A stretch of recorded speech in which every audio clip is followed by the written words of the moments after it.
Chapter 2. France. Dear James, very soon I am going to die and meet my God.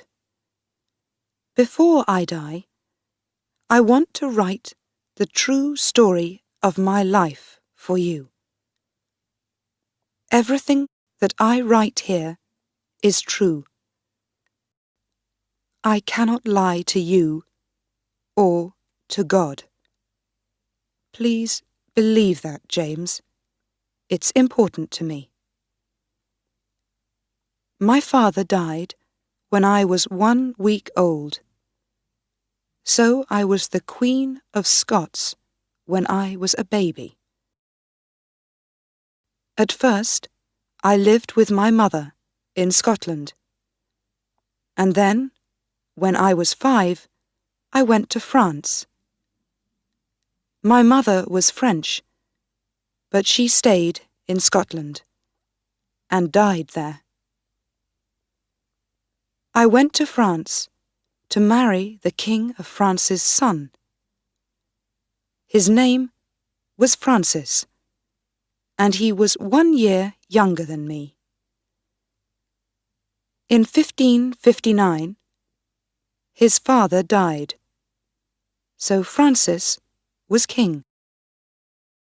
Then I was Queen of France and Queen of Scotland too. I was very happy in France. Francis, my husband, was like a little brother to me. I think he loved me, but he was very young, and he was often ill. And then, in 1560, he died. He was 16 years old. When he died, I was very unhappy, and my life was very different. There was a new king and queen, and I wasn't important in France anymore. But I was still Queen of Scots. So I came back to Scotland. When I arrived in Scotland, I was a young girl of 18. My mother was dead, and there was no one there to meet me. I walked off the ship, and I slept in a little house near the sea. Next day, the Scots lords came from Edinburgh. They were pleased to see me, and for a week everyone was happy. People smiled at me and sang in the streets. I think everyone liked me. Then, that Sunday, I went to church. James, my son, you are a Protestant, and I am a Catholic. You are a good man, and you love God, but your church and my church are enemies. I was born a Catholic, and I am going to die a Catholic. I love God too. I hope you understand that. I'm not going to change now. That Sunday, people shouted angrily in the streets. "Your Majesty," said the Scots lords, "Scotland is a Protestant country.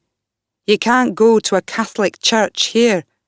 The Scottish people don't like Catholics." "I'm sorry, my lords," I said, "but I am your queen. No one tells me what to do.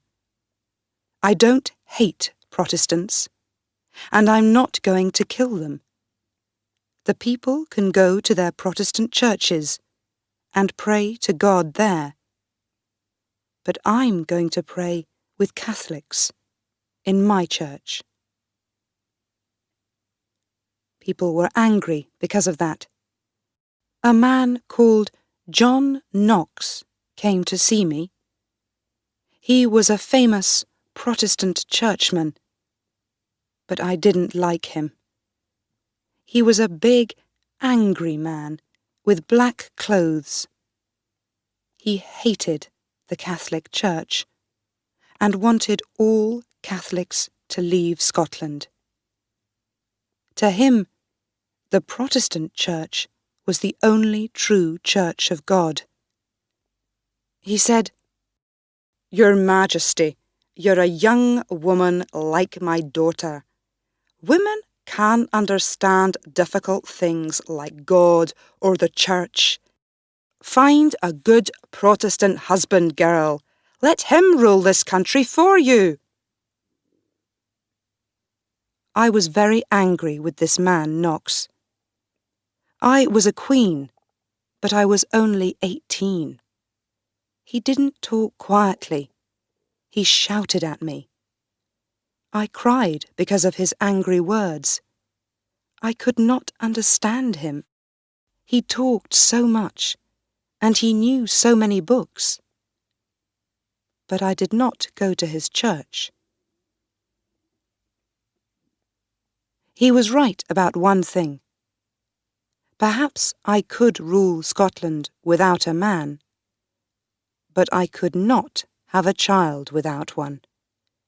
And every queen needs a son or daughter to come after her. So I began to look for a husband.